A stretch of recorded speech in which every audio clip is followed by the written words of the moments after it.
Oh, it's go time. Mike Surgis. How you doing, dude? I'm alive and kicking. In this market, that's an accomplishment. I mean, Maybe the industry for guys like you is just trying to run you into the ground right now. it's working. How speaking of that, you guys, I mean, record months on the builder side? Yeah, yeah. Every builder right now is just trying to keep up with demand. Yeah. And on the lender side, it's all about capacity and Oh yeah. managing that capacity. That's pretty much Yeah, all we yeah. do. Yeah. Yeah, yeah. Yep. Well, we'll get to more of that. So thanks, Mike, for doing this. I appreciate it. For those of you who know Mike, well, then you know Mike. You don't need the backdrop. But Mike and I work together at Loan Depot. He happens to run National Builder Alliance for us, which means he's responsible for our builder business. Loan Depot, I think, what did we do last year, Mike, in builder business? Just under 17,000 units. Yeah, last year. What are we going to do this year, you think? More. So I think that qualifies Mike as Yeah. somebody who kind of knows what he's doing in the builder space. And what we're doing is every couple months getting together to give an update on the market, but also for originators, for leaders that are interested in getting into the builder space. Mike is taking the opportunity to educate and help you guys become better builder mortgage professionals, capturing more builder business at your current organizations. And yeah, it's a fun opportunity for Mike and I because, hey, it's educating me. And Mike is kind of like, I see you dusting off old tricks, in preparation for this. So thanks, man. And now last time, now to give you kind of how crazy 2020 is, we did this month and a half, 2 months ago, and that was the start of baseball season. I mean, I was wearing an Angel jersey. I was excited. And like usually I at least get 3 months before I'm just done with baseball because the Angels are out of it. They're already done. Like there's no playoffs in sight. It's sad. How are your Brewers doing? Are you you on top of it? Technically not eliminated. So we'll Technically. leave it there. Technically not eliminated. Yeah. So still in the game, 500-ish. If Christian Yelich, the real Christian Yelich, shows up, we'll be fine. Oh But God, a 500. What I'd give to be 500 as an Angel fan. So, yeah. all right. So again, we're going to be doing this again 2 months from now. But let's just jump into it, Mike. Again, I appreciate you doing this because for originators out there and leaders at other organizations, it is about helping one another, right? None of us can have 100% market share, and so if we can learn from each other, share concepts, share ideas, make us all better, serve our clients better, well, then the industry wins. So thank you, man. Jumping into it. I know we're going to start these things with market updates from your seat, and so if you don't mind, kind of jumping into it and what you're seeing in the market right now. You're kind of highlighting it a little bit earlier, with pipeline, but give me an overview of the builder market right now and what you're seeing. In general, the housing market in general, and the builders are a subset of it, obviously. Yeah. What is it? I think May to July, the price was up 2%, highest recorded ever. Year over year, 6.5% average price increase. So you're kind of seeing that supply demand quotient kicking in, and builders again are a subset of that. So builders are enjoying that. I mean, it took a month of hiatus from mid-March to April, and then it's been off to the races since then. Really? The limiting factors for builders right now is probably lumber prices and buildable lots because they're blowing through their lots as fast as they can build them. Wow. So those are their kind of governors, but the same thing I said last time for the positives is demand is high. And there's kind of two pieces of that demand. We've always been waiting for the millennials to buy, right? To come out of the basement and have some kids and buy a home. So that's actually occurring. So there's kind of like a 4-year window of that where they're 35-ish. That's there. There's no doubt there's a demand. But then COVID created this sub-demand of kind of like, I need more space. I need this type of space. Yeah. So people are more willing to, like, I need a home. I need a safety place. So that demand doubled down. And obviously rates being low just is fuel on the fire. Yeah. So from a market perspective, it's all systems go. Is the lumber price a COVID thing also? People just not being able to get it into the mills and everything else, like just not the whole manufacturing of wood and get it there, or like the fires actually have kind of been a little issue because they're blowing up lumber, right? Yeah. And then I joked with a builder yesterday. I was talking to a builder and I said, lumber might be the toilet paper for builders, where builders were actually hoarding it ahead of time. There's a little bit of that, I think, going on. But I know the futures this week came down for the first time. So maybe that's a good sign.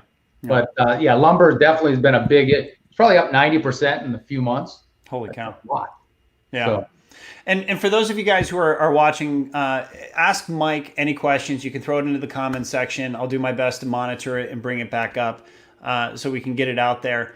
Now, for this, Mike, and kind of pivoting a little bit into what we were going to do and talk strategies and tips that people can execute to better the business, we're going to focus on product. Last time we did partnership, right? And how to be better partners with the builders. We're going to talk about product. But before we get into the tactics and strategies, can you give kind of an overview of the current state of affairs with product, mortgage product within the builder space and what you're seeing out there, what's lacking, what's coming, what exists today? It's funny. I've never actually seen a time where product, the way we traditionally think of it, if I say this right, matters least because the sales are there.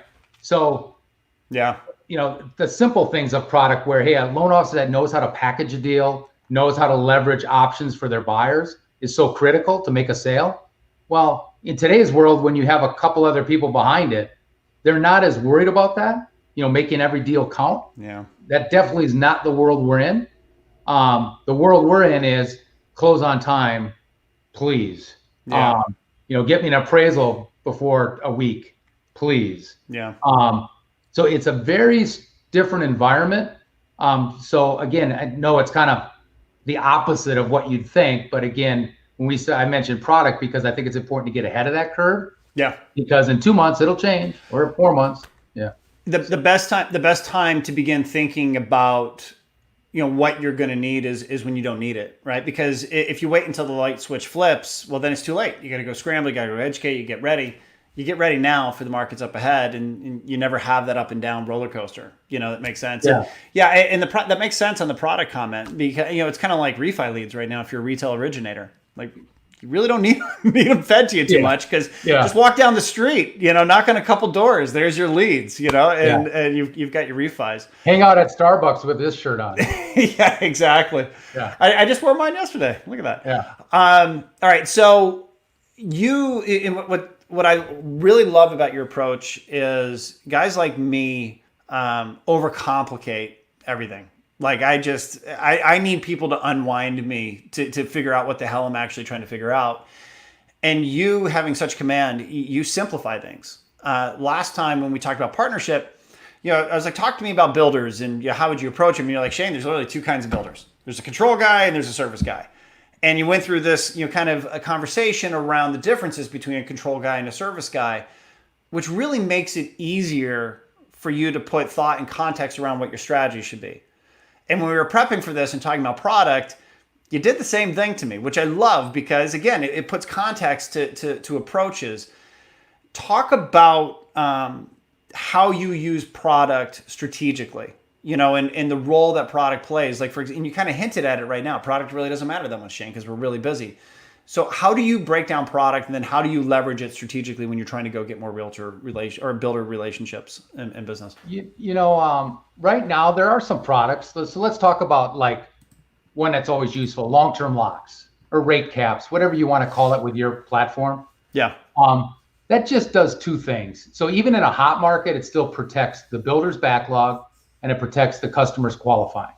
So just in case, no one thinks rates are going up, but just in case if someone has that comfort level they want for especially year end, perhaps, that still has some credence today, long-term locks. And really what that is a rate cap, right? You won't do any worse than this. Yeah. So you can feel comfortable, you qualify, builder, your backlog's protected, we're solid. So even in a hot market, a product like long-term rate cap or long-term lock does have some value. In a hot market, though, are there other products that matter, or is it?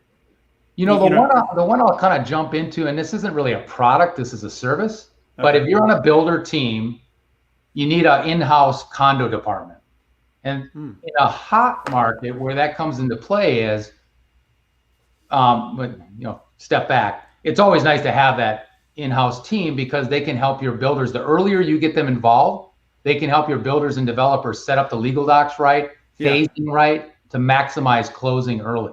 Because once the builder gets that house done or that building done, they want to go. Interesting. So, but the thing in a hot market that I was getting at was HUD changed their rules last year, where you cannot even apply for an FHA approval until the property is completed and the amenities are completed. So that puts our timing back. In the old days, you'd get approval, then just wait for it to be completed, validate it's done, and close. So that minimizing that day from completion of building to being able to close on an FHA deal, if you have an in-house condo team that has the capability to do Del Wrap, that gives you a 30-day edge probably on closings, which mean a lot to a builder and their carry costs. Yeah. That's fascinating. That's because example. And it's like leveraging product to build support teams, support groups to beyond just operations to get the loan pipeline moving faster. Because let's face, like you said, speed kills right now. That's the name of the game, and that's awesome. Now, what about a slow market? Well, and Darren, what's going on, man? Thanks for being here, dude. But what about a slow market? You know, when we get out of this, let's say somebody's forecasting 2021 to be a different market. And again, it's about getting prepared today for that market ahead. What are the products that companies need to be thinking about? So that's where your typical builder guys add value, because you're trying to drive traffic or help with sales. That's what builders are really looking for of their lender. I mean, besides the assumed communicate early and often, close on time, they want you to help them drive traffic or drive sales. So let's talk about the basics. There is a differentiator between loan officers and their ability to leverage product and listen to customers to get them in the right product. That a lot of times where I see it is large public builders have in-house mortgage companies. And I'm not sure if so right now it might be volume driven, but a lot of times they do their best shot and then throw it over the fence. Yeah. And then we come in behind them and say, hey, I can make this work. This ain't a hard deal. I'll do this. So that product, I don't want to blow past that because that is a key differentiator of a good rep. But other products to drive traffic, for instance, could be the ability to market a low rate. I don't really think it drives sales or makes a sale you wouldn't have got, but I do think it sometimes can drive traffic to your community when a consumer's looking, hey, I want to visit this one or that one. Well, I'll go to this one first because you're marketing a low rate and I want to understand what that is. So you can get that with products, Shane, like buy downs. You know, there's permanent buy downs, there's temporary buy downs, totally different thing. Permanent buy downs help with qualifying, they help with keeping the payment low forever. Where temporary buy downs are more listen, we're doing this because the first year I know you're going to have wall covering expenses, for new stuff. So we'll keep your payment low for a year, then it goes to the regular rate at X. So buy downs is a really good one for marketing lower rate. Yeah, and you don't hear temporary buy downs used that much. Actually, it's weird. It was creeping out. I think it was end of 2018. It started creeping out because market slowed, right? But also there's a lot of education still on buy downs because during the financial crisis, anything that looked like a bait and switch, you really have to explain. And so people, as soon as they hear it starts here but goes here, they freak out. Yep. As opposed to saying, here's the facts, here's why we're doing it, take a look. Okay. So buy downs is one tool. Forward commitments, that's another tool that is very as old as hell. I've been doing 30 years. Very few people do forwards anymore, to be honest with you. And especially the traditional forward commitment. So Shane, a traditional forward is kind of rate insurance where you're in June of a year and a builder goes, listen, I want to make sure I have these low rates available through December. I'm willing to pay a fee to own a block of funds so that A, I can market that rate, and B, I can close on that rate. Now that's pricey, that costs a lot of money, but some builders use rate insurance for years as a way to protect their year end. Can you go into that a little bit more? How does that conversation start? Is that an originator or a builder leader on the mortgage side approaching the builder and saying, hey, I don't guarantee the market, but this might be the bottom. Do we want to look at like how does that process start, and how do organizations from capital market, secondary, whatever, execute on that? Because obviously not everyone knows about this or how to do it or even how to do the mechanics of giving a forward commitment. Yeah, and I would clearly not lump this in sales talk for the average person. Yeah. It isn't something that I pitch. It's more of if a builder's really nervous about rates, it's something you can offer to say, well, here's something. It costs X. It protects this much pipeline, but it'll cost you Y. Yeah. That's the traditional forward. And again, I'll be honest with you, that hasn't been used much for years. The forward we did use in 2018 is called a discounted forward. That's back to that point about driving traffic where, hey, I'm buying down the rate. So today's rate is 3. I want to buy it down to 2.5, and I want to have 5 million in funds to do that. So I can market for a month at that rate. That's the more, like the last 5 years, that's what you see a little more of. But again, both of these forward products you'd need a kind of capital markets builder expert to kind of dive into it. Okay. Because, you're buying the rate sheet. There's nuances to it that you want to explain. And again, this is about getting prepared, right? So if I'm a leader in the builder space, maybe I've got originators working for me covering different communities, and I want to think about the market up ahead.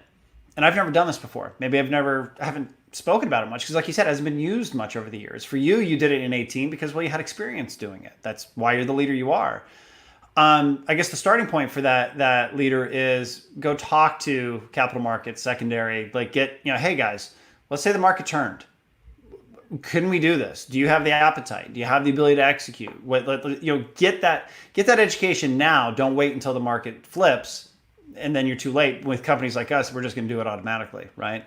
Yeah, I mean, there are forms and legal agreements that you have to have ready. So it's right. Again, get prepared for the market up ahead. Anything else in slow markets that come to mind that kind of key products that people need to think about? There are other toys that kind of come out, like paying HOA, allowable HOA based on the product they're in. Could be paying 3 months of interest. Those are a little different how you disclose. Mm-hmm. I even in April, gap employment insurance crept in again. Where if you're afraid of losing your job, we'll cover you for the first year up to a certain amount. I mean, those kind of things are, I don't know. I don't think they necessarily make a sale, but they're ideas that kind of creep in. It's the sum of the parts, right? And it creates stickiness. At the end of the day, they're going to transact with you because you're the best mortgage consultant.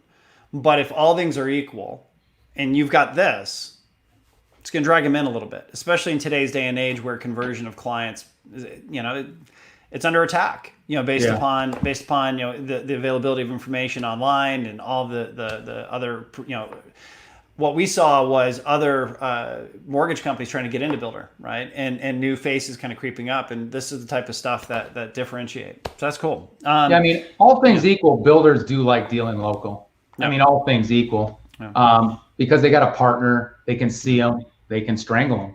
Yeah. Right. I mean, so there is an advantage to being local in that case.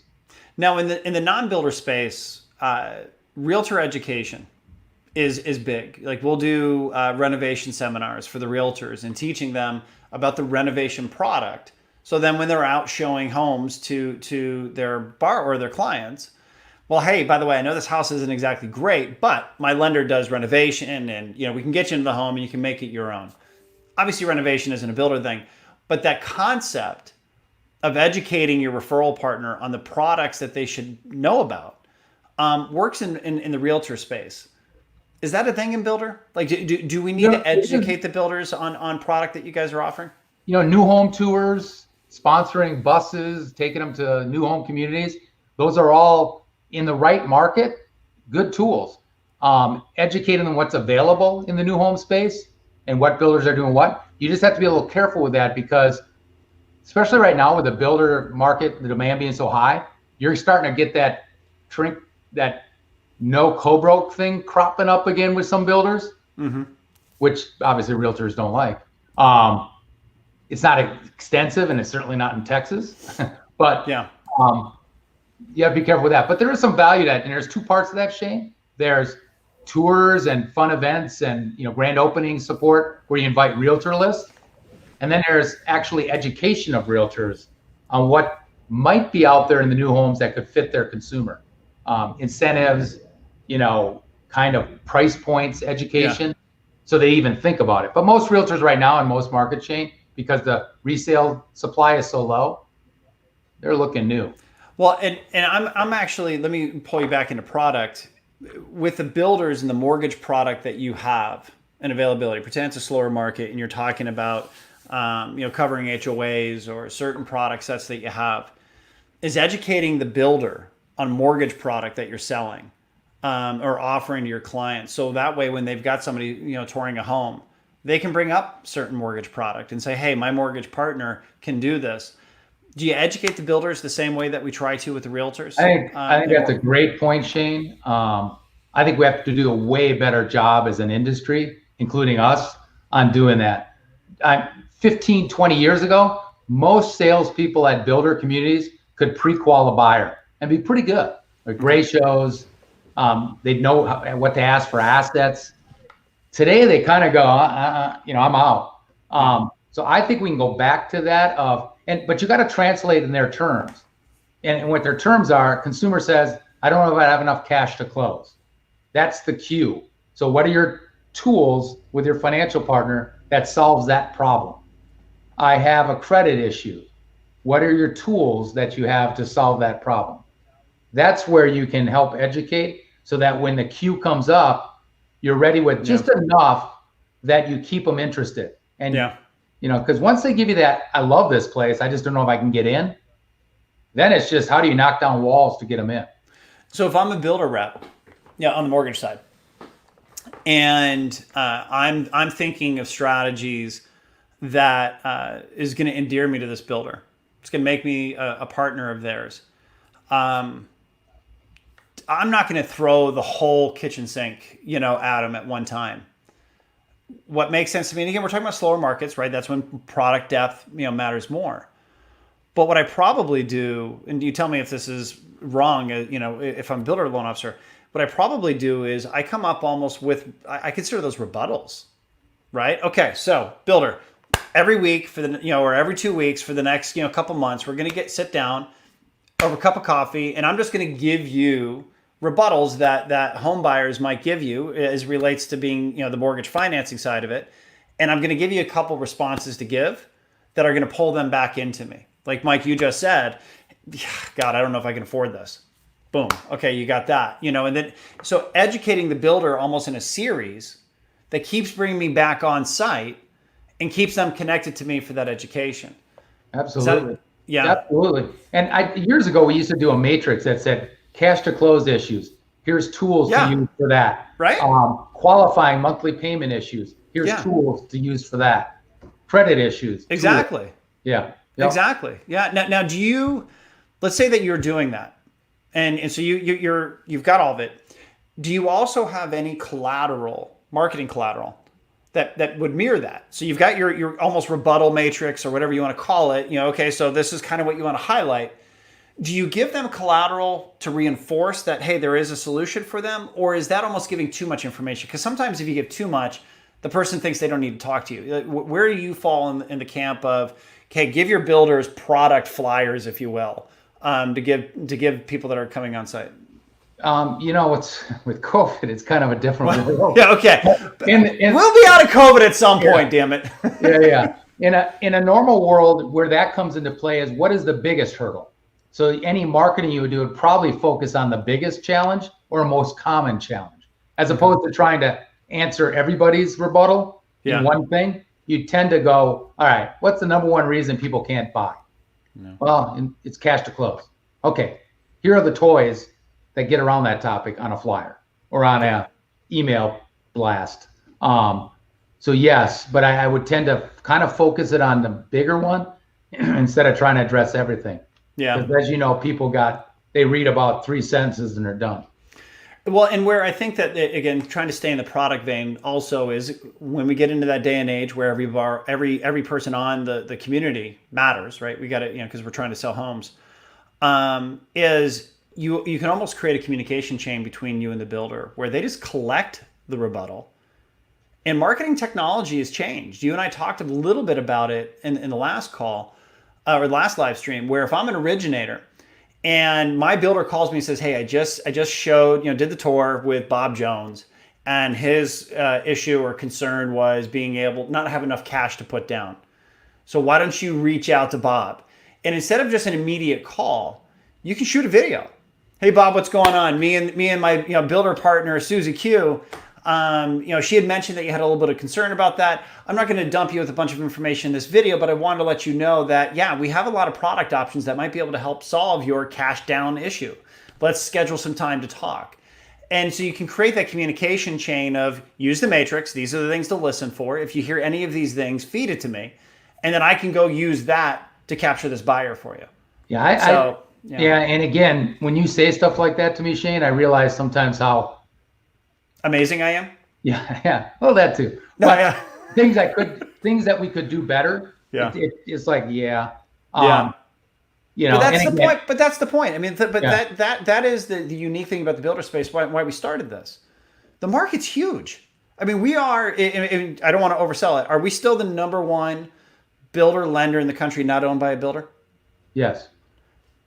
And yet there's some of these basic tactics that we can do better. And that's the point to this whole series. It doesn't matter how good you think you are or how much market share you have.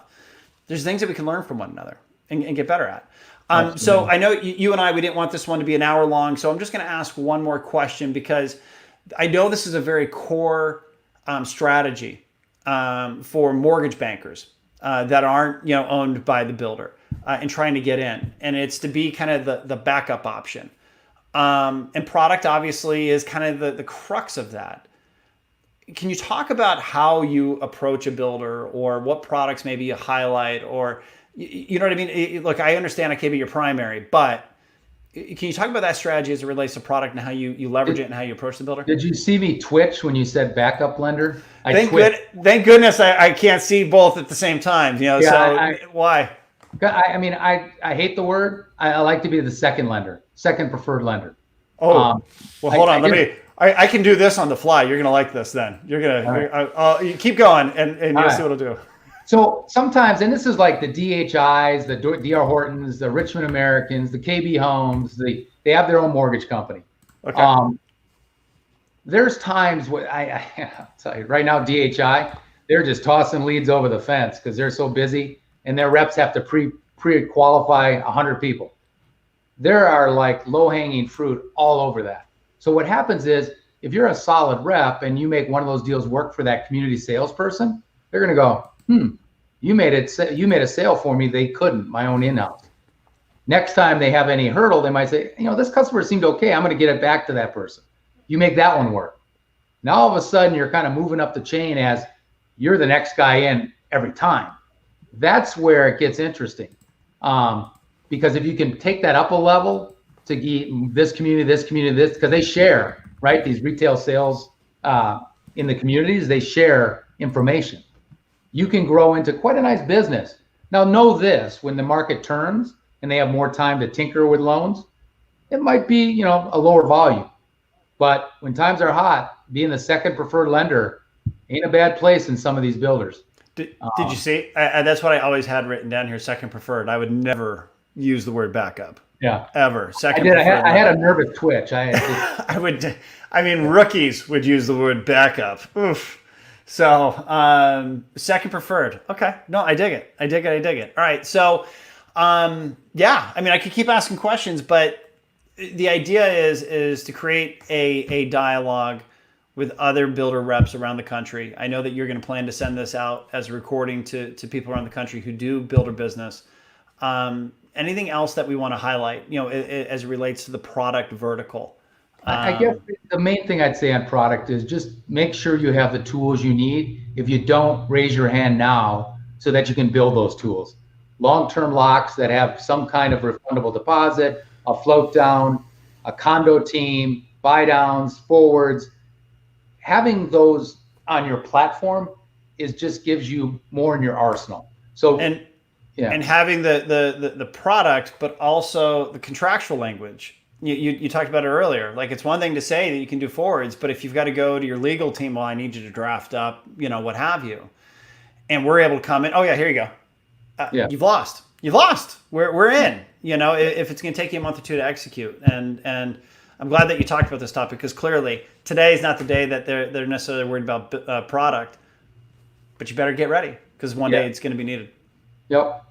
Awesome. Awesome. Well, Mikey, I hope a miracle happens for your Brewers. The Angels, it ain't happening. Not this year, at least. So good luck, man. But I appreciate you doing this.